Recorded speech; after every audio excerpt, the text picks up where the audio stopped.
and duly Hindi, kasi seconded, Mr. tapusin Chair. muna natin yung bitin na ano, kasi hindi tayo, na para tayo nagpapatintero, Madam Kowa eh.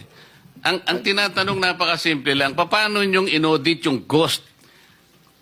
Bago po bayaran ng COA yan, pipirma ang resident auditor. Pati yung area auditor ninyo, meron kayong area director eh. Ibig nyo sabihin na bayaran ito nung walang pumirma na auditor? Your Honor, ganito po yung procedure natin. Wala na po tayong pre-audit, kaya po ang nagbabayad ay ang pumipirma na lang po. Wala sa akong Magistrate pakialam sa Court. pre-audit. I'm not asking you about the pre-audit. Meron kayong post-audit eh. Yes, Your Ito Honor. nangyari, ghost project eh. Opo. Tapos na tapos pero walang nangyari.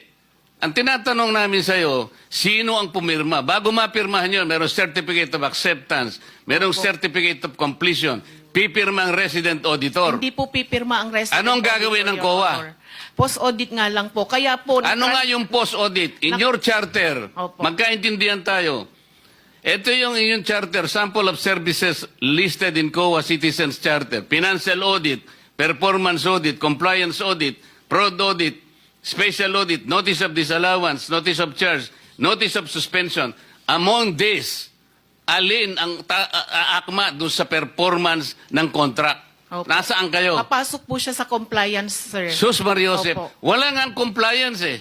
Ganito po, Your Honor, marami pong observation ng mga auditors natin pagdating po sa compliance nila sa procurement. Sinong mag-a-avail ng compliance? Hindi- Sino yung auditee?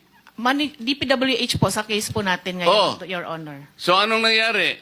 Marami pong observation ng mga auditors natin, sir, pagdating po sa compliance nila ng 9184. Kapag ba ang chairman mismo pumunta rito, he can present better questions than you, answers than you?